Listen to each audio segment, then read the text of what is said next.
sports, culture, and nation building.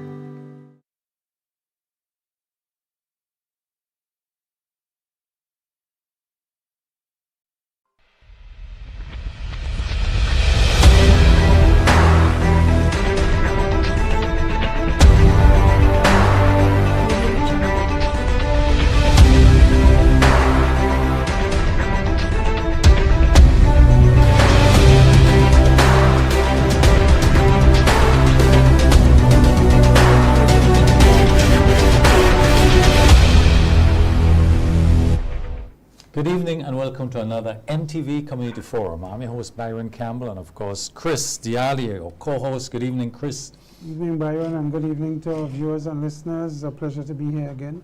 Yeah, Chris, we have an interesting evening. Besides our talking points, we have a special guest coming to deal with from the Caribbean Climate Resilient Agricultural Forum on the road. It's a project that's going to be interesting because there's a lot of interest in the agricultural sector in terms of what's happening, how we can, the whole question of food security or nutrition security. So we look forward to that. But before that, Chris, there's a lot happening here. Solid waste, let's start with that, Chris. They have installed a new shredder machine at Perseverance to help with the biodegradables. It's a good thing. Yeah, I think solid waste have done a lot and continue to do a lot. What they were 5 years ago and what they are now is like night and day. Yeah. I mean, there are still challenges, don't get me wrong. The Perseverance landfill will have its issues occasionally. They have new cells that probably are... I see fires there every day, prominently, Chris. Yeah, well, I mean... So the residents in the neighborhoods there are not happy about There are challenges, but I mean, they are doing a lot of work in terms of recycling and at least trying to get our thinking to change as relates to how we recycle and what we recycle. And I think they have started with some businesses and that has gone relatively well. But there's still a lot more to do. Chris, shredders work, but they won't work without public separation at the source. Yes, and I think that is why they have been issuing bins talking about recycling and how to recycle, what is plastics, what is organics, and otherwise. So I think that is still, but I think at the end of the day, Byron, solid waste can't do everything. It relies on us. Yes. And we have to change our way in how we dispose of our garbage. Yeah. And I keep saying we are still a nasty set of people. And Nasty, I say that Chris? without apologies. Chris, come on. If you walk Granans Beach... That's a kind of extreme. No. I've given you the example. Yeah. I was on Granans Beach recently. Yeah. And the garbage bin is no more than 5 meters from where they came on the beach and they just left everything there. We wouldn't think of taking it up and putting it in the garbage. So it's a mental thing we have with us. But and I've seen this happening more and more with our people. But their goal is 80% by recycling by 2035. You think they're on track? Well, I can't say for sure. But I mean, the point is they have started the initiative and they have started, I mean, when you look at them on social media and on different platforms, they're very much out there marketing what they have to do to get people to understand that a lot of it.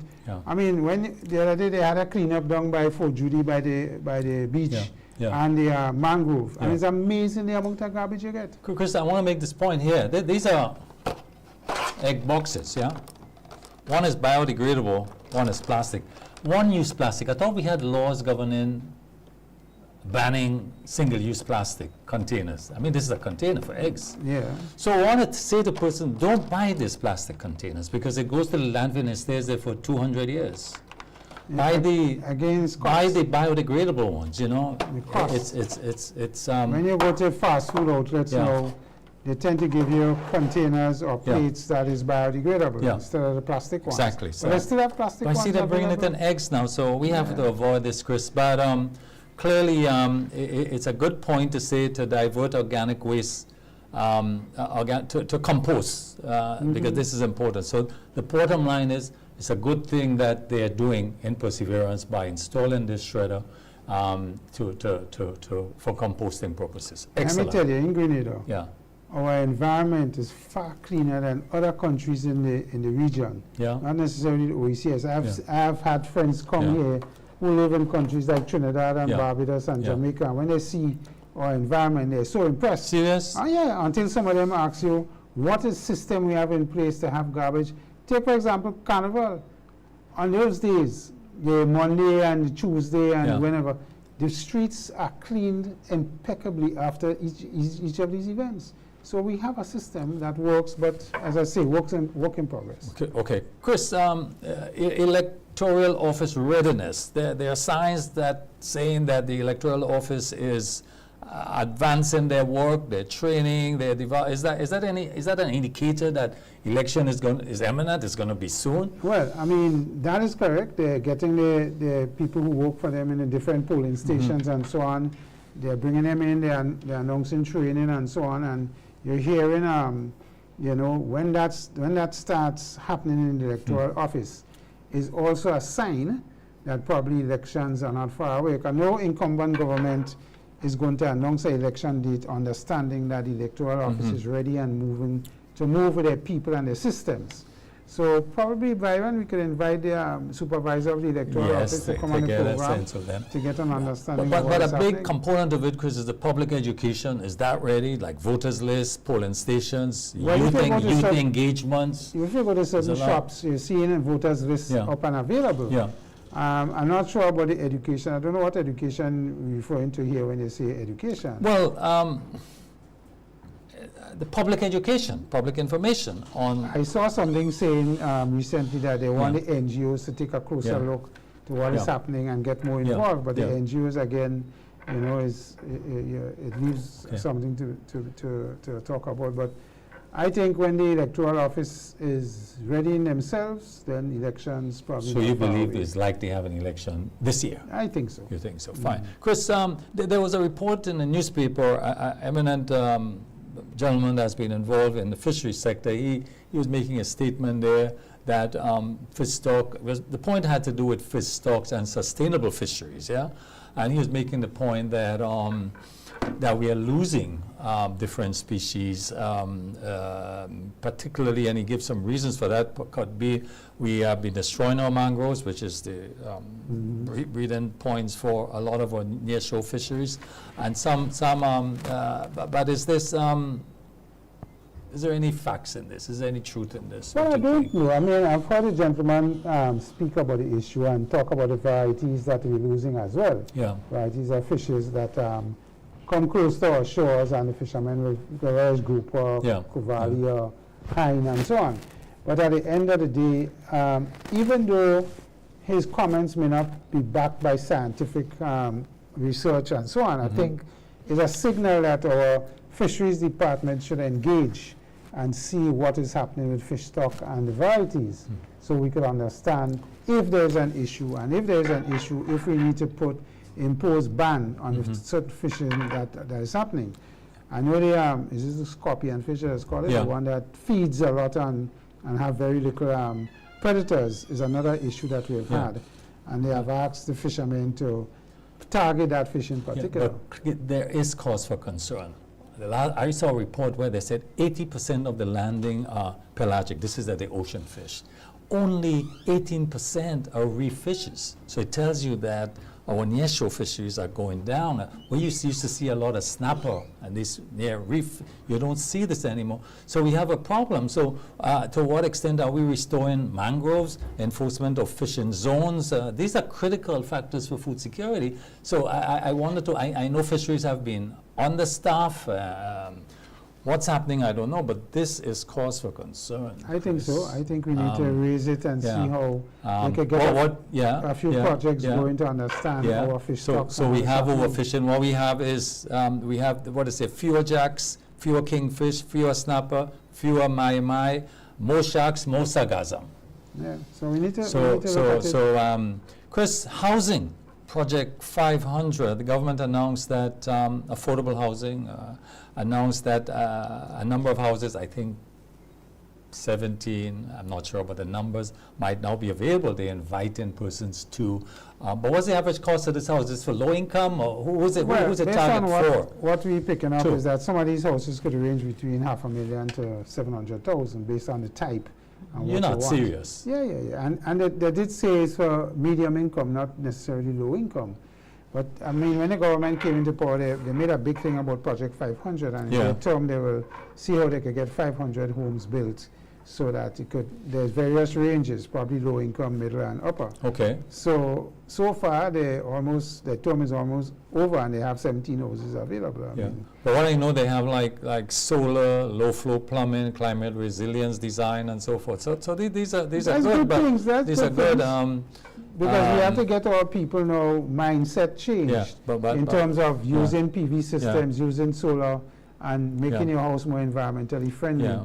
to the weather and so But on. things of planning, delivery time, construction That's right. costs, and financing access Yeah. is an important point. It may be there, but is the financing available, and so forth. Chris, on the election thing, we see the Democratic People's Movement had a candidate launch, Pastor Simon, for, that's what, St. George, what? That's Southeast? I think, yeah. What do you make of that? I Strengthening, mean- strengthening that political party? He's an asset to it? Well, I mean, Pastor Simon have not been in politics before. He has been a religious figure, prominent Mhm, religious mhm. figure within his Mhm. religious movement. So he has also been a very straightforward commentator Mhm. on political issues and national Mhm. issues in general. Mhm. So I'm not certain how to assess his political career because he have just entered. Mhm. St. George Southeast is now the minister responsible for St. George Southeast is But you see that is the more hemorrhaging from the NNP because he is last NNP candidate. The other thing, Chris, Southeast had a previous pastor, Carl Hood. that's right. So history may repeat itself, you believe, here? I don't know. Carl Hood was I don't know if he had won the seat. I can't remember. Yes, he won. He won, and then yes, subsequently had issues and whatever. Yes, he won. But yeah, it's something to Yeah. see. I mean, I think it's too early to say anything about Pastor Simon. Yeah. You have to see how his candidacy develops Mhm. and what kind of presence he. Who do you think, who's going to appeal for, the religious person? Well, or yes, what? he would Yeah? obviously Yeah. get support from the religious community because the Pentecostal community is very Yeah.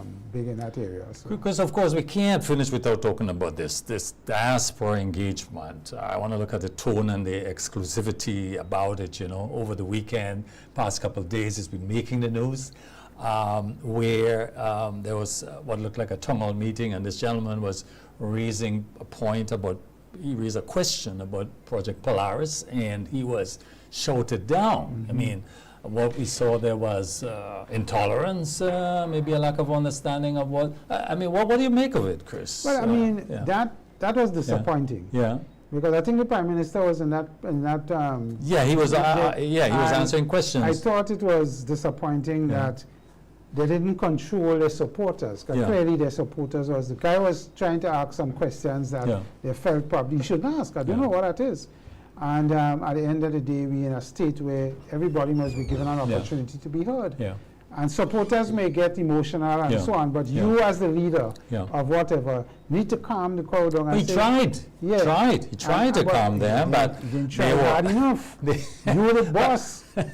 You understand? You had to take control and say, Yeah, guys, this gentleman needs to ask some questions, let him have a hearing. Yeah.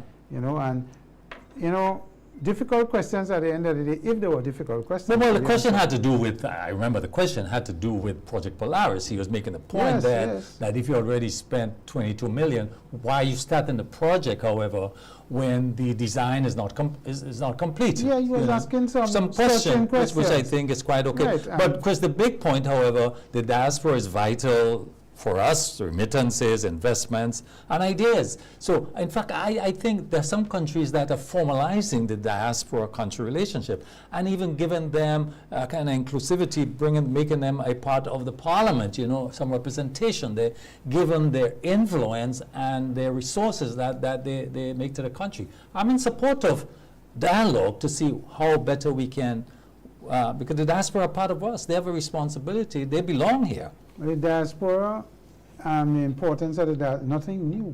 Yes. In the previous government, they had a diaspora desk. Yeah. They had somebody assigned directly Yeah. for diaspora affairs Yeah. and to understand what is available from the diaspora. So this is nothing new, and the diaspora has probably more flexibility with funds. Yeah. But what I think the diaspora more so have more than anything else is expertise. Yeah.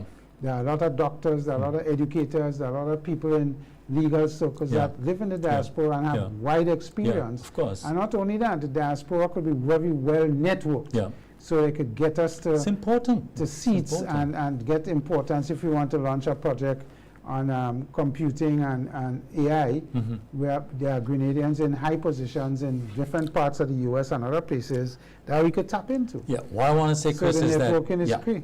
meetings must allow for dissent and questions. If not, it would lose trust and input. Very important, particularly in the context that you have a diaspora homecoming in the next couple of weeks. You know, so there's all kind of events there and This so on. our particular government have never Yeah. been very good at communicating Yeah. and doing things properly and putting it out there. And Yeah. giving the, so I don't So, know if this is another issue that we will face. So, yes, Chris, there was a report that bus operators and owners have been complaining their fuel rebates have not been forthcoming, in addition to dialogue they might have been having with the Transport Authority, where they will get rebates again on parts, maybe VAT parts, tires, and that type of thing. So it has not been happening, and they're citing the high transport costs with the fuel rise and so on. There's a bit of an issue there that Well, needs to be settled. To be quite honest, any government in power have a difficult issue with this, Yeah, because you would not have predicted a war, yeah, first of all, yeah, and gas price to reach where it is. yeah, And we have $17 still as the Yeah. ceiling for Yeah. gasoline and diesel. yeah, They dropped the price on kerosene, and they dropped the price on LPG 100-pound cylinders. Mhm. They've kept the 40 for the 20-pound. mhm, So I think the government is trying in earnest, mhm, to keep the price within a range that that people could still move. Because Mhm. when you look at other countries like Dominica and other places in our region, they have had a lot of pushback. Dominica had to put in a lot of subvention. mhm. And the government is losing money on this. Yeah. If the price of diesel and gasoline is But you above made a $17, promise, Chris. You made a commitment. You can't what was the commitment? commitment that they will provide a rebate on fuel. Yeah, but they had to have the money to give the rebate. Well, say that. I mean, Right. but the point is, it Because hasn't been if in gas dialogue. prices are $20 now, 17. no. If in real terms it's Yeah. at $20 Yeah. based on the increase in oil Yeah, and what is yeah, happening, yeah.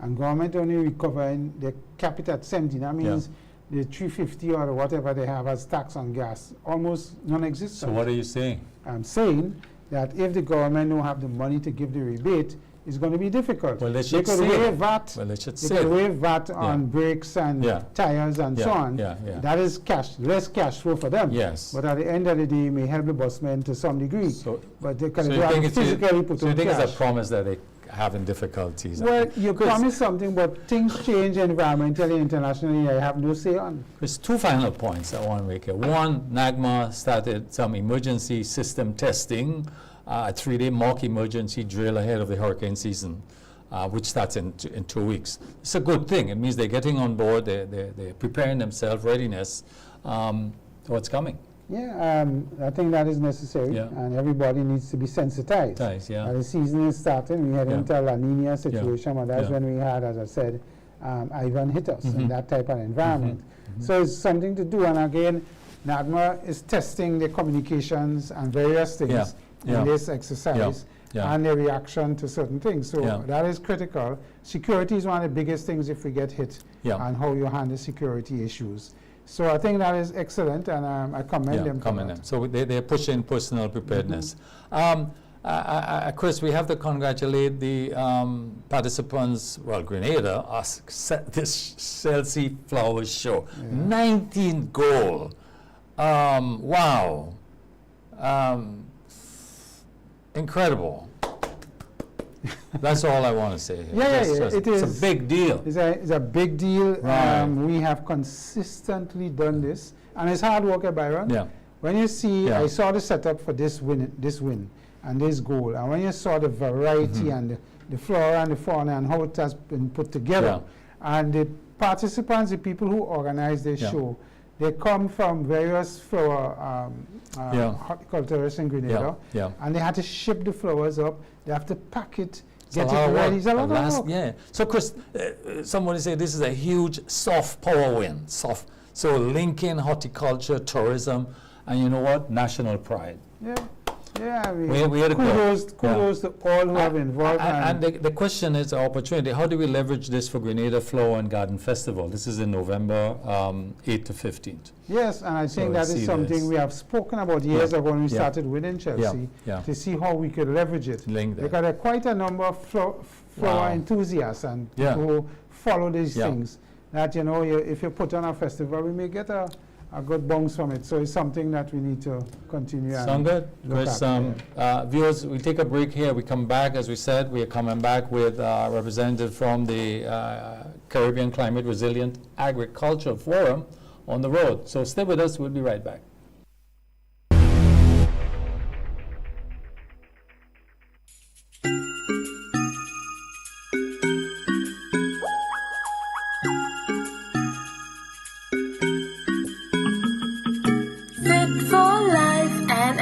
Laboratories, providing quality care and expertise.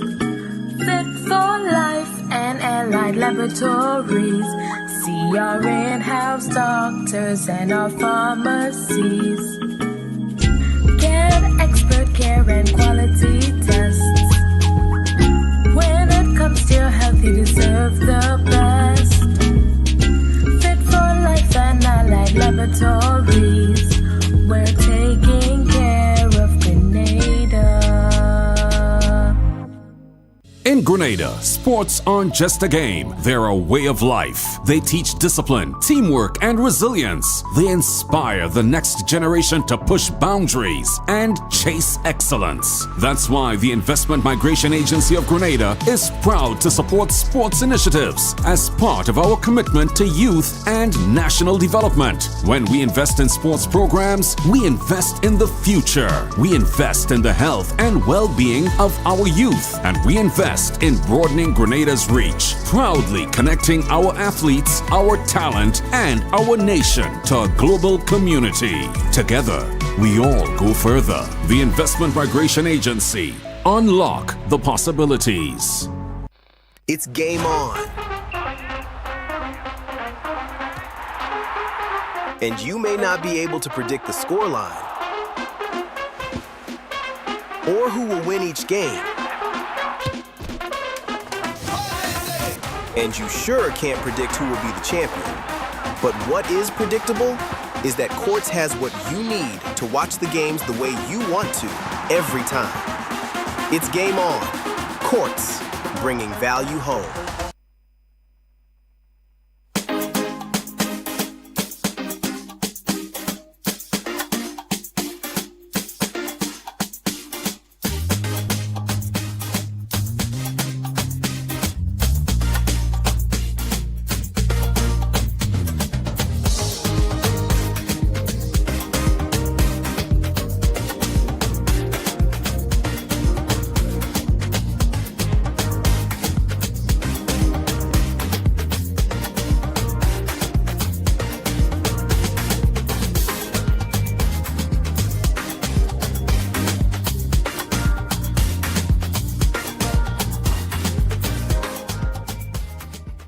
Get ready for the ultimate culinary showdown. It's Flavors Face Off, Mom vs. Dad. Saturday, June 6th at the Monrouge Plain Field from 10 a.m. to 6 p.m. Register now. It's free and bring your best dish to the table. Cash and exciting prizes to be won. First prize $2,000. Second prize $1,500. Third prize $800. Only one team will rise to the top, and the excitement doesn't stop there. Be there for the official launch of MTV's Vibes to Spice Mass, your ultimate showdown to Carnival. Don't miss it. Register now and be part of Flavor, the fun, and the vibes. Flavors Face Off, where taste meets competition. Don't tell me I can't. Don't tell me I can't mash it up.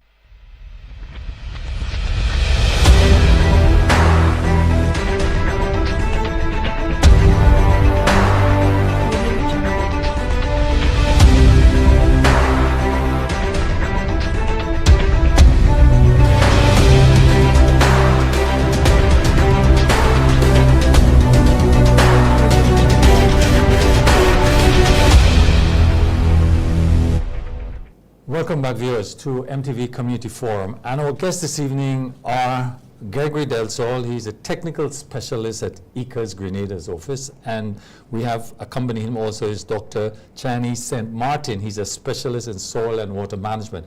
But what we're here this evening to talk about is a new project that's been launched with CARDI, Government of Grenada. It's called Caribbean Climate Resilient Agriculture Forum, CCRAF, on the road. And I think from what I've been hearing, this is an important project, particularly in the context for the region, given the fact that our food import bill is gone. I mean, in Grenada, if we talk Grenada's numbers, we are importing like 80% thereabout of food. We're talking about $60 million US. We're talking about, from the last census report, we saw a declining agricultural lands available, aging farmers, lack of youth, Asian women, lack of youth in agriculture, you know, so we have a lot of issues to deal with, particularly dealing with food and nutrition security. So this is timely. So gentlemen, welcome to the program, and we're glad to have you. So let's start by you telling us a bit about the project. What is the project? What is intended to do? How's it going to work? Who's it targeting? I'm going to let Chani go. Fine. And Dr. St. Martin, you're based in Trinidad. Yes. But you're part of the ICA team, yes, clearly. Definitely. Thank you. Yes, Proceed. I think you started real nice, and we're lucky that it's more than just a project. It's actually an initiative. Okay. Because we have seen it so serious for the continuity. ICA, the Inter-American Institute for Cooperation on Agriculture, we have decided that it must be a main staple within the program, the technical cooperation model that we provide. And what it simply is how do we translate the knowledge that is already there into action? How do we bridge that gap so we present the knowledge, but also get on the road, meet the persons, and create that relationship so that there's the culture in what we do so that it's sustained. And so the CCRAF, we call it on the road? CCRAF, yes. CCRAF. We call it for short CCRAF. We have what we call the webinars, where we have every time we have about three sessions. Range from composting, it's open up to everybody. It's not a specialist thing. If you plant in one seed, you are welcome, free of charge. Once you have attended about 4 seminars, you get your certificate. And we said, okay, we are presenting the knowledge, but let's go a little step further. So here comes CCRAF on the road, where when we have presented the information, we actually start visiting the country, meeting those that would have connected, the other stakeholders, offer support to actually implement what they would have learned. So I look a farmer like me, doing my thing at home, planting medical lettuce and cabbage and seasoning and so on. Right. You don't come by me? Yeah. We go by the backyard farmers. One of the main things, we just had sessions with the backyard farmers. In Grenada was one of the first islands that formally had a backyard farmers network initiative, and that was started with ICA, and we also went to them, and they have been one of the most consistent attendees to the webinar. And so we visited the backyard, and we awarded her for her efforts. One of the things that we see in agriculture is a challenge for us, and probably our friend here could answer this or tell me what is happening, is labor. We have a major issues with labor in agriculture. You can't get people to harvest, you can't get people to plant. Nutmeg and cocoa is a problem. Yeah. And I understand, labor is a issue that people will look at it as laborious and hard. And young people are not attracted to come into agriculture when it's that kind of outset when you look at it. Farmers with dirty clothes, water boots and cutlass. Where is the technology? How we meshing? What does it take from your point of view and ICA's point of view in how we address that issue? Okay, I think it's going to be like a multi-pronged approach to addressing the labor issue. It's a real one. You talk to farmers, whether they're in soursop or nutmeg or cocoa or short crops, accessing labor, even at decent daily wages. Because a farmer told me the other day, you offer $75, $80, $90 a day, and it's still difficult. I think one of the things we have to do, insofar as it's possible, is try and bring technology to the problem of labor. And there are some technological solutions that we could bring to it, probably mechanizing a little bit more. even in terms What of... about use of greenhouses? We seem to be That's very slow. another technology that we could bring to the, we could bring So to that to be bending down, you bring it up too, bring the soil up too. Even hydroponics is another, right. you know, we were supposed to go... experimenting in hydroponics. Yeah, we were supposed to go to Mr. Leslie Smith yesterday, who's been doing a lot of work in that area. Yes. So I think, so these are some of the, I guess, technologies that we could bring to bear. It mightn't solve it 100%, but that is one of the things I think we could bring to bear to address the labor issue. So Seacraft talks climate smart agriculture, but farmers says the input are too expensive. I mean, how do you get a 14-year-old attracted? Give me a little more detail on Seacraft in terms of about its working and what's the impact you expect from it. Yeah, great. I'm glad that you mentioned that. One of the critical things that we realized from the onset is whether you have the technology, etc., the mindset is very important. We've also for that reason, we have focused a lot on youth. And so a lot of our programs, when we go into there, it is how do we change the mindset. What we have recognized in our trips on the road, several countries, is that it is not true that youth at a certain age is not interested in agriculture. It is that they're interested, but somewhere along that line we lose them, they're turned to somewhere else. And we just argue if we could maintain that interest going forward, then we could have that mindset, then all of the technologies, etc., could come into place. So I think it's a critical thing, and this is the thing about agriculture. It's not just about technology, it's not just about business, it is a culture. So that means that mindset, the value is also there. And we have been addressing somewhat the business, but not the culture and the mindset. So until we start designing programs that continually look at the youth, how they influence their eating patterns and how they transfer that to their parents, then we start going to talk about a more holistic aspect to agriculture. And I want to agree with you, and I met a young man about a week ago who is into sunflower seeds production. He grows sunflower, right? You know the guy? Yeah, and he was telling me about, and then today I saw one of his products where he has honey coming from it. So his bees will come and pollinate, and then he thank them, and so he has a particular honey of a particular taste. I'm going to invite him to a program talk to us. But I thought, and he's a young man, you understand? So, and I agree with you, he has an interest, and he's doing what he has to do, and he's trying to see how we could get value added in different areas, which is excellent. Excellent. And that, but as you say, is how do we make sure we keep him and keep him in the line and you know, cultivate other things with what he's doing. Definitely. And I like what you say about the culture and the thinking needs to change. You know, in different societies, let's take the U.S. The man who have the most importance in the U.S. is the farmers. Because if they don't grow what they grow, people can't eat. But Chris, but still, ICA is regional. You work in many of the territories, and yet, I mean, if you look at CARICOM 2025, total failure. They were reducing food security, the food import bill hasn't happened. So you give it another 5 years. But why? I mean, from your analysis, Ika, what is happening in the region? Why are we not achieving the targets that we set? And we continue to go in the wrong direction as far as our food and nutrition security is concerned. So it's not working. Right, so I can jump in there. So what are the issues? What are the challenges? I wanted to start to be very fair as well. CARICOM 2025. I won't consider it a failure. I'll tell you why. And we can debate that. Sure. One is that in the absence of an aspirational goal in planning, then you are going nowhere. You need a direction. We are going this way. Okay. And if you go deep into the CARICOM 2025, that is what it's saying. Let's be aspirational first of all. And so if we work into that target, at least our eyes are on it. It's not guaranteed that we will arrive there.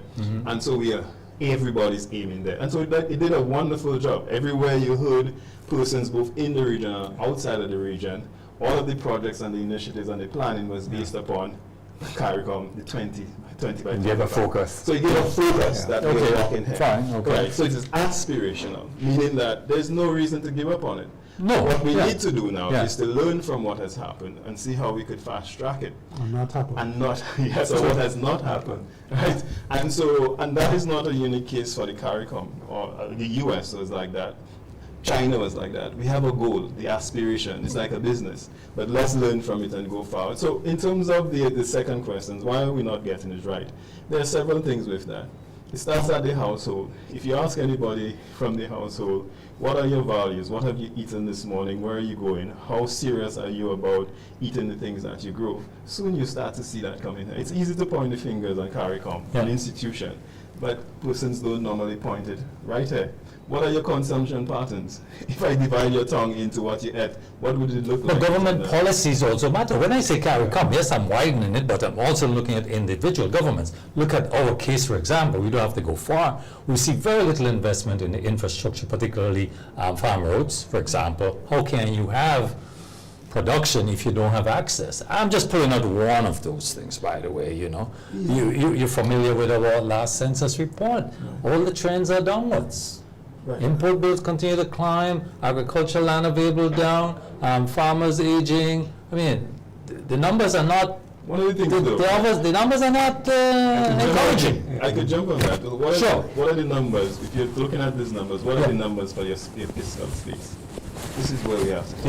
You can look at all these numbers, but in terms of the ability of the government or an organization to respond, you ask the question, what is your fiscal space to do that?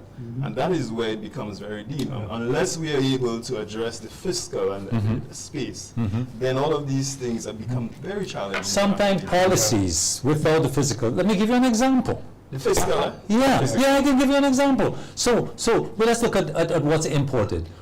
And I'm talking on a personal level. That there are crops in season, like citrus, for example, and you go to the supermarket and they don't take it. You know why? Because they're importing the same ones we have available for sale. And it's a government policy. The government gives the license to import it. What do we do? So that's not physical. It's just government. It's politics, maybe. Just one thing on that. Sure. It's not the physical space, it's the fiscal space. Meaning when you look at the government expenditure and what they have, the revenue and expenditure, what actually fiscal space do they have to make that thing happen? One more thing quickly on what you said. If you go to the supermarket, the question is, who is buying that? Who is buying the things that are coming inside that? Is it the government that's buying the things that are being imported? If you look at the fiscal space and also the geopolitical space, when you look at the trade regulations, etc., that has to be brought in bed in that conversation. Can the government unilaterally say that I am not allowing this to come inside? And what are the consequences, especially from a U.S. market? And we are touristic destination. And supply and consistent supply and quality is another issue that we have. And that is why the imports will come in to substitute or to help with the situation. So the question becomes, and when you look at our fiscal budgets and so on, agriculture gets the lowest on the ladder, the down in the bottom. So we talk a lot of stuff, but we will put action behind it. We have a lot of issues with pest and control, and you could tell me, I mean, Ministry of Agriculture probably is not the most best functioning department because they have a lot of issues with fiscal and monies and so on.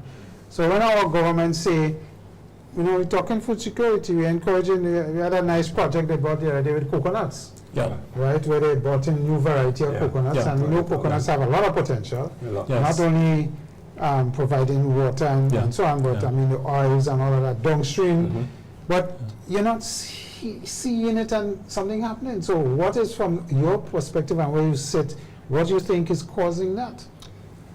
You know, the Ministry of Agriculture is my former employer, so I don't want to give too much.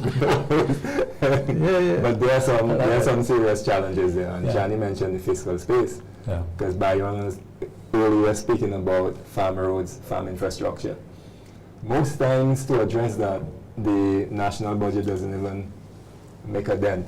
They always depend on either grants or low interest loans from the World Bank to address some of those things, and these things don't come, let's say, consistently. So there's, for example, I doubt in the Ministry of Agriculture's budget there's a dedicated line item every year to addressing farm roads, which you need in order to keep the farm roads at a certain level and ensure that there's access to it for farmers to go to their lands and you know, and produce. So, I mean, you mentioned a very important point there. What does the government do? What does the ministry do to address those things on a consistent and basis? Let me throw something at you, and I want to leave Byron into that conversation. I am one of the heaviest critics of our associations like Cocoa and Nutmeg. Right? We have had that in our remit for years. And we tried to merge both of them at one time. I went around the country talking to farmers about merging. Yeah. Nothing happened. This government, the last government, nothing happened. We talk a lot. But when it comes to doing the things, so for example, let's take nutmeg. Nutmeg is such an important crop for us. So much downstream value added, and yet still the board of the Nutmeg Association can't seem to get it right. That's why I say I'm going to leave him alone. I'm not on the board. And I have always said, we cannot have a board that is dominated by farmers and not have technical people on the board. Yeah. So a marketing specialist, a finance specialist, and so on. And yet still, 60 years plus we go in with these associations and nothing has happened. We ain't serious. Yeah, I feel you on that one, because I remember attending a lot of those consultations when we were trying to do that merger together, and so many good ideas came about. So we talked a lot about many things as to how we address the issues facing these entities, but we haven't done the implementation. Earlier, Chani talked about the 25 by 25 plus 5, and we need a focus. We need a focus, but we also need targeted actions to get to that focus. Yeah. And I think, and Chani, 2025 focus, we said Guyana is going to be the food basket for the region. And CARICOM for the last 40 years or more, talking about transport issues, and we can't get right yet. If we can get a Merijet type of facility to pick up stuff in Guyana of all types, vegetables, whatever Guyana has to produce, and come up with OECS based on how we market and we want our same supermarkets, pears and vegetables and pineapples. Why we can't set that as an action to happen in a year? Guyana making plenty money, they have the highest GDP growth in the world, right? We can have a bilateral and say, guys, how could we get a air freighted stuff from you guys and we go up the islands and see how we could maximize that for us. But perhaps Grenada will be next in line because Barbados has already started doing that. Yeah. Yes. So probably Grenada will be next in line. I didn't realize Barbados from Guyana. Yes, from Guyana. Okay. And so Guyana has been doing that. I always like to be at least fair with the panorama when we look at things, right? Because there are some things that are happening that, and we're not very good at that. Visualizing what we have been doing. It's always the problem. Right, yeah. If I ask you to name some successes in agriculture, what would that be? Yeah, very few. I I'm asking you why. Well, like the same Nutmeg Association that you're talking about, Chris, now there's a direction towards investment in agro-processing, and it's happening. So that's a positive thing. Understanding that since Ivan, the production is now a quarter, 500 tons a year. It used to be 2,000 tons. So they realize now the focus for profitability now has to be in agro-processing, value added. So they're going there, and they're But the Lagranad is a success story. Lagranad also. Very good. Yes, that is a success story. Egg production in Grenada is a is success story. yes. So we have positive export as well. Yeah. From Jamaica, from Dominica. but I want to go back to Seacref. Yes. Measurable targets, any at all? What are the kind of outcomes you're looking for here? Oh, that's what we have. We have taken one of the things that we recognize, and that comes with the institutions and how we actually have projects and initiatives. Yeah. And whether we take a very analytical approach to it in terms of targets, measuring the success and learning. The CCRAF is all built around that. So we have different targets. We have more participant targets. We have implementation targets, meaning that after you have received that knowledge, have you been able to go forward? To transfer it. And so, for example, and that is why we come on the road for. Right, yeah. So the participants we come and see, okay, what have you done? And break that down for us. How can a person get involved? What, where do they have to go? What they have to do? It's on all social media platforms. Okay. All you have to do, you could just search it Google. You could CCRAF. Go on Facebook. Yeah. I can get on. A 14-year-old, a 12-year-old can get on. Yeah. Correct. You could get on. Yeah. You go to this platform. The beautiful thing about it is that if you miss the session, everything is still there for you. It is a repository. You can access it through YouTube, the videos and the presentation. So if you're very busy, I assume that you are, you could go back and look at 2 times. That's why you're busy. So there's a theoretical part that you follow online or whatever. Yes. Is there practical parts to it also, and how is that organized? Correct. So this Where, in the community, where is it happening? Yeah. So we are going to be going, and probably also will speak about the specific things. So Yeah. right now that we are in the country, we're actually going to build the skills and go and implement some things. So for example, we're going to be having a hands-on skills approach to managing water and soil. Also a hands-on approach to irrigation management, implementing and setting up an irrigation system. So this is where the practical comes in. And so we are also going to say, okay, you attended, for example, we had a vermicomposting and composting session. We had also a hydroponic session. When we come there, we want to see whether you have done it, and if you have any problems with it, we troubleshoot it. If I don't have the money to buy the hydroponics, where? We actually did that as well. No, but I don't have the money to buy the... This is what I'm coming to. Okay, I'm We listening. actually did this, and this is why we also we calling out the private sector. We have, in Dominica, for example, they were so enthused about the initiative that the banks came on. And so when the banks came on, we were able to get resources, greenhouses, etc. So when we went to the countries, they actually received it. These are grants or? Grants. Okay. They sponsored and they were able Because to one of the implement. issues we have had in this country is transfer. Yes. The Taiwanese came, they did a lot of stuff, and one of the big problems we have is agro-processing. Most agro-processing facilities in Grenada start and fail.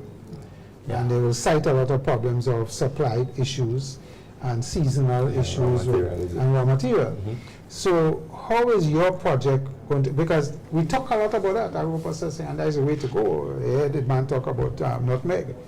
But is it something that we could transfer and get people interested to the point where, as you say, let me see the hydroponic situation that you set up, you came in the training, let me show me. Yeah. How do we address that apart from what you're saying? That's what Culture change. Yeah, of course. let me jump from that. CCRAF is just one tool from ICA, right? Okay. ICA, and let's zoom out. This is just one tool. ICA by its mandate is focused on agricultural development and rural well-being, Right. and at the behest of the governments. So we are constantly in every ICA office, which is 35 offices. There's an ICA office in every member country. What we do, we have several programs. So for example, we have a program on trade, of food, health, and safety, where we actually, the policies on that and the actions on that, export readiness. We also have that. CCRAF is only just part of one of our programs, which is resilient. Right, yeah, just I one. remember you are helping marketing board in a lot of these issues. Yeah, they have done a whole assessment of And marketing so, board and so what we're speaking about is not just a CCRAF issue, it is the issue of ICA providing that data. So it is not just a CCRAF one issue. It's ICA being there for some years, actually helping the ministries and the governments to move it along that line. But again, we have to do it on the behest of the government. We cannot come and impose what we see. But let me ask you, what do you see as the greatest problem with agro-processing in the country, apart from the raw material issue? We haven't had good success stories with it. Yeah, one of the issues, and we try to do some work in that regard. We have, I think, when I looked at the last directory of agro-processors in Grenada, we have about 200-300, something like that. It's pretty difficult. I'm not saying it's impossible, but it's pretty hard to take every one of those 200 or 300 agro-processors to, for example, to be exporting somewhere. There needs to be some sort of, I believe personally, there needs to be some sort of amalgamation, aggregation of some of those people. Because a lot of them are doing very similar products. Yeah, but we had a young lady here that came and did, you remember that did those pepper things? Yes, yes. Yeah. Piquancy lady. Yes. Yeah, she makes good stuff though. She makes very good stuff, and she had well packaged in glass jars and so on. And then we had of course, the wines people. We have a lot of wines people that do wines, but again, the process need help. You know, food and safety and what. And a lot of it is at the cottage level still. And it's how we transition that. And I hear you. Yeah, and I believe that is where sometimes we need to put some focus. Yeah, I think so. I think, for example, jams and jellies, how many people do we have? I think one of the things, I think, Byron, if you remember, one of the Agricom project that we did at the World Bank was creating what they call those productive alliances. That's correct, yes. I believe that is definitely a model to follow. To follow, yes. For even the source-up industry, what you have a lot of exporters working with a large group of farmers and one person doing that marketing. Yeah, I so think we need yeah, to do it'd be more of interesting in a those couple of things. years to do an assessment. Yeah. But Dr. St. Martin, as a specialist in soil and water management, because these are two critical areas Very. that we face. You know, soil. I mean, when the river comes, we see. You know, in fact, we've lost a lot of our corals and you know, a lot of soils. You know, in terms of our practices, terrible. And the water management, as a given climate change in particular, there's more emphasis now, we know, on water harvesting, of course. But what are the, how quickly can we target these problems and resolve them in a sustainable manner? What are the obstacles there? Where do we start? That's a water management. Let me start with one thing, and it's a personal appeal by and please understand this. Until we stop talking about rainwater harvesting, right, we're in a problem. And I'm going to give you a critical example. We should always be talking about water management. And it's very easy. It's just like your bank account. What comes in, what comes out. If we're only talking about supply coming in, rain harvesting, and we're not talking about what's coming out, then the equation is incomplete. And so that's the thing. When we speak about water management. What that means is exactly what you said. There are targets. How are you going to use that? How efficient? And you start measuring. You start treating it like your bank account responsibly. Meaning that you're concerned about what goes in, and you know when you have a net plus, and you know when you're going to have a net negative. If you don't have that information, or you're not even thinking, so it becomes very, very difficult to manage a resource. And you talk about the pollution, for example. If you don't have measure that your bank account is being sucked up or hacked, and it's bleeding, then how are you going to address this? So a lot of it starts off, sadly, with the awareness. A lot of it starts off with the basic practices. One, for example, in this age, and I was taught agriculture like that. You go on the field and you see, everybody wants to see the soil. So you have guys weeding, so you see the soil exposed. However, when you go on the forest, you hardly see the soil, it's covered. And you get a richer soil. And this is a wide practice that has been there that we need to dismiss. If I come to your farm, and I'm saying it very absolutely, and my boots get muddy, or I'm seeing your soil, there's already a lot of problems there. You need to keep that, just like your skin, you need to keep the soil covered. That is one practice that everybody could do that, starting from now. And we'll come back to this. It's very important. We have to take a break, pay the bills. Viewers, stay with us. We'll be right back. Clean? At Allied Laboratories, we offer indoor air quality testing for commercial and residential spaces. Our rapid test results provide precise ratings of common air contaminants and will recommend the best actions to eliminate them effectively. Why do an indoor air quality test? Protect immunocompromised occupants. Detection of mold and bacteria. Identify volatile organic compounds. Identify particulate matter. Identify harmful pollutants that may otherwise go undetected. Enhances safety and comfort. Breathe easier and live healthier. Allied Laboratories, bringing quality laboratory services directly to you. In Grenada, sports aren't just a game, they're a way of life. They teach discipline, teamwork, and resilience. They inspire the next generation to push boundaries and chase excellence. That's why the Investment Migration Agency of Grenada is proud to support sports initiatives as part of our commitment to youth and national development. When we invest in sports programs, we invest in the future. We invest in the health and well-being of our youth, and we invest in broadening Grenada's reach, proudly connecting our athletes, our talent, and our nation to a global community. Together, we all go further. The Investment Migration Agency. Unlock the possibilities. It's game on. And you may not be able to predict the scoreline or who will win each game. And you sure can't predict who will be the champion. But what is predictable is that Quartz has what you need to watch the games the way you want to every time. It's game on. Quartz, bringing value home.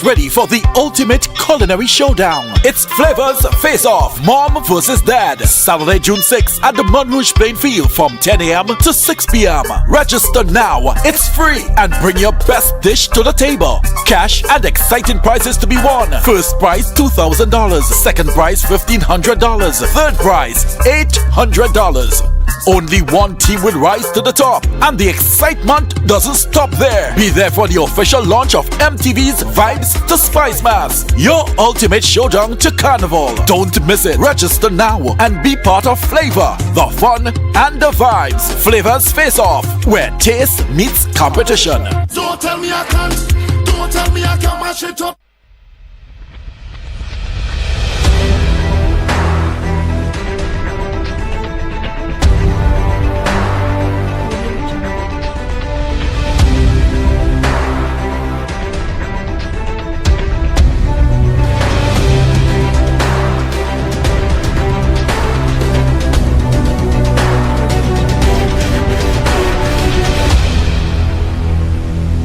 Welcome back, viewers. We're here with Gary Del Sol. He's a technical specialist at ECAS, and Dr. Cheney St. Martin. He is a specialist in soil and water management.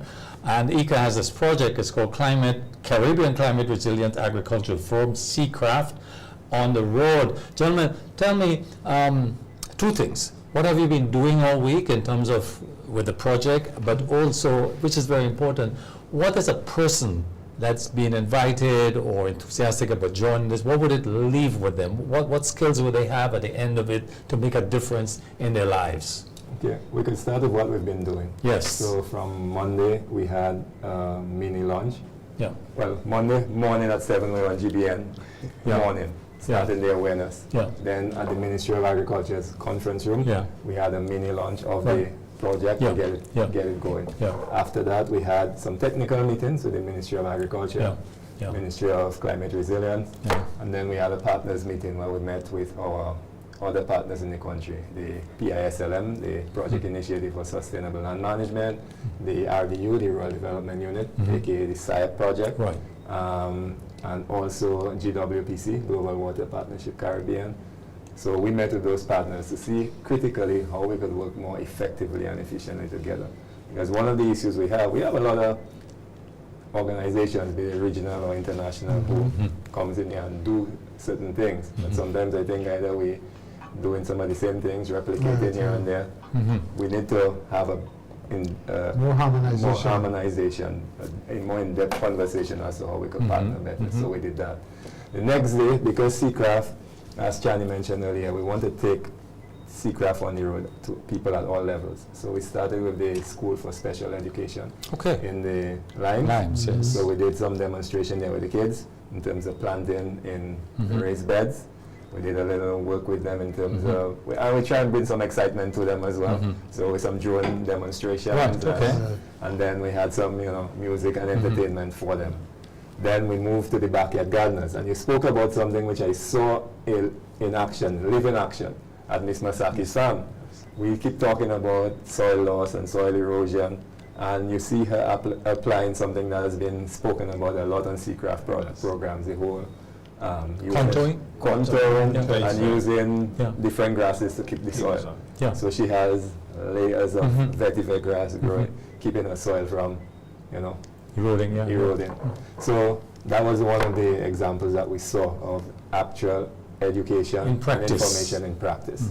So after that, we went to, today we had the ECA's annual accountability seminar, because every year what ECA Grenada tries to do is to account to its stakeholders as to what we've been doing in the previous year. So we had that today.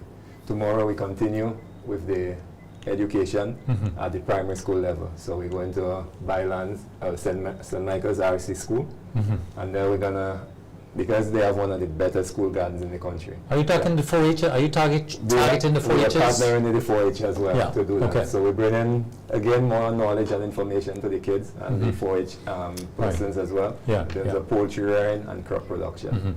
Then we're going to the Maribo Farm School, where we're going to meet with the principals there, and they're going to show what they're doing, and then we're going to have that interaction, what you're doing and what can be done better.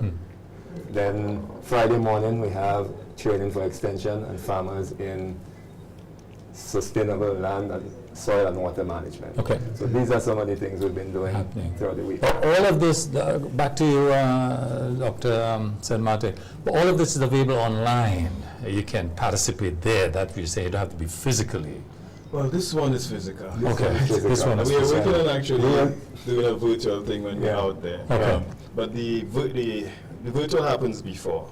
And so you have also, for example, we awarded certificate Miss Masaki. Yeah, we saw I'll tell you, that, when you know you get an impact is when somebody comes there, they run and they hug you and they start to cry.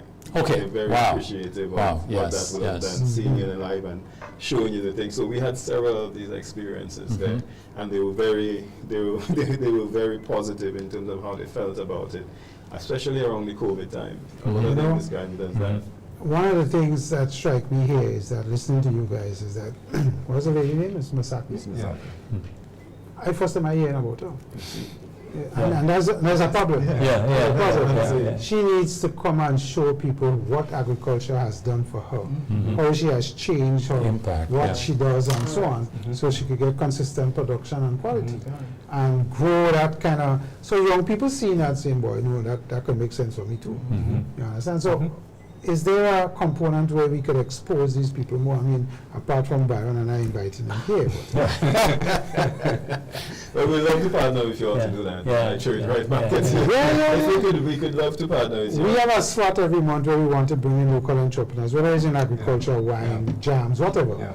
And come and let them tell us. Showcase them. Showcase community products and so on. Earlier about this gentleman doing the sunflower and honey. When you're bringing him, if you could also bring another very good entrepreneur in the apiculture space, a gentleman named Samuel Jones.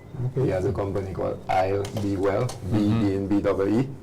He makes some of the best honey products in the country. And not just honey, he's branched out into doing soaps, hand washes, face washes. I think I've seen it, but I'll talk to you about it. When we had the Billfish tournament here earlier on this year, a number of Trinidadians came up looking for honey, and they couldn't get it.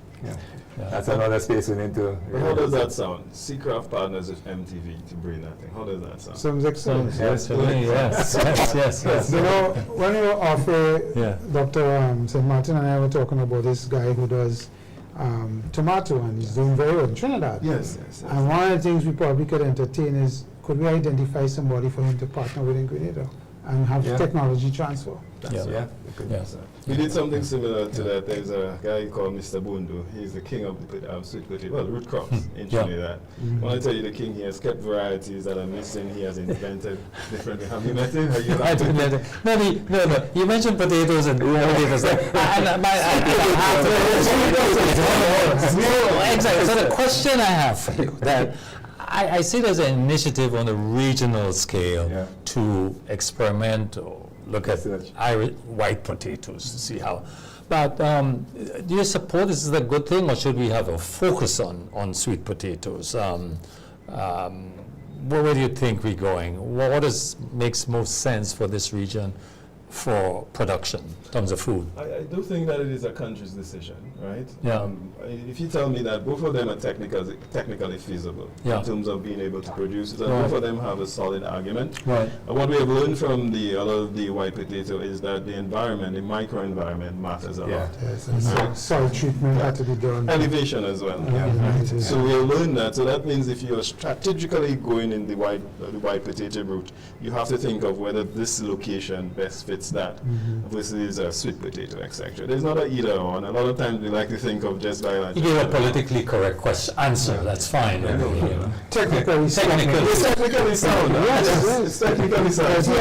I argued about sweet potato versus white potato in terms of nutrition. So I will flip it. That's what we're flip it. If your thing is both food and nutrition security, then sweet potato has a stronger nutrition argument. That's cassava. Right.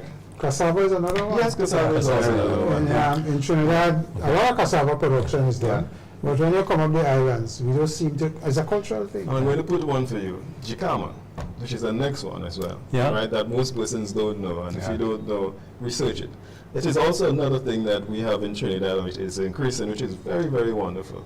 It is almost looks like the Irish potato or the white potato, but in terms of its health benefits, etc., and that thing, it is. So root crop? Yes, jicama. It looks like a sweet potato outside, so we should This is the milligram. Some plants, It's a good milligram. This is the milligram. Outside it looks like a sweet potato, same shape, but inside it looks almost like a white potato. So that will solve it. No, but I like what I'm hearing because, you know, I mean, we really have this collective responsibility to do all that's possible on a regional level, and this food and nutrition security is crucial because we've seen before when we had epidemics or global geopolitical issues, there's no food, people starve, so this is important. So before we leave, tell us, I mean, where do we go from here? You know, with the project, with the Seacraft project, what happens next? And where is the emphasis for persons to participate? If we can leave with that. Yeah, like I would have started with, Seacraft will be a continuous staple, right? So we are not there, it's not a project to come and go. It's embedded into a programmatic thing. Right. Because So it continues. It continues, right? And so that emphasis, that passion, that real action on the ground, that sharing, that will continue. Age limits? No age limit. Gender? No gender. But what have you find? You find more women? Where's the greater participants coming from? Yeah, you see a lot of women, right? Yes. But one of the concerns, like I said, we treated with a lot of analytics. What we were not seeing a lot of the youth. And we thought it was a problem, but we recognize it's because of the time that we have, most of the youth are at school. Yes. Right? Yes. And so that is why we still addressing that situation. So we're going to launch something called the Ag Explore that deals with the youth, and it came from the youth. The youth, when we went at Caribbean Week of Agriculture, we allowed the youth to just organize the space and say and speak how they want about agriculture. And what came out is that we need more exposure. Very simple. And so we said, you need more exposure. What if we launch the Ag Explore, where we invite persons to give you that exposure?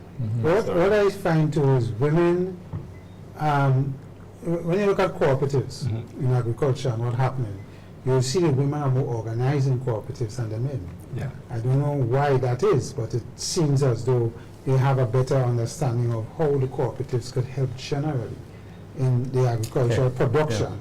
And planning of the production. What is your experience with that as well? I think in general we've not had a very good track record in terms of agricultural organizations, groups, cooperatives, like call them what you may. And I don't know if we have a very probably individualistic mindset as to how we do what we do, but I will agree with you that some of the women's groups, they do tend to congeal and stay together. We're out of time. Dr. Martin, let me give you the final closing comments. Well, either of you. That's right. Take it fine. Yes, I would just say thank you very much for inviting us here. And Seacraft and Seacraft on the Road is available to you. Let's make it happen. Let's do the MTV and Seacraft and go forward. And keep your eyes on food and nutrition security, very important. Be responsible with your action. You also have a role to play, not just the government or the private sector. One thing you said that stuck with me is the fact that we tend to focus on what's not working, but let's highlight what's working. Those successes, they're very important because they can act as a motivational factor. Chris, you have the final say. No, I appreciate what you guys are doing and the project is doing. I think at the end of the day, food security and nutrition, as you rightfully say, is so important for us in the region, for our survivability. As you see what's going on geopolitically, by the flip of a switch, the whole world could be affected. When you look at the fertilizer issue in Africa and what is happening because of this, it's a major thing. So we have to find a way to get our people more committed and interested in doing their own and nutritionally and supporting their own. So that is kudos. I think you are doing well, and let's continue, Doc. The fertilizer and pesticides thing, another conversation. Yes, that's right. We'll come back to that. Viewers, thank you very much for being here with us tonight. We'll see you. We thank the technical staff, the management. We'll see you next week. Same time, same place. Bye-bye.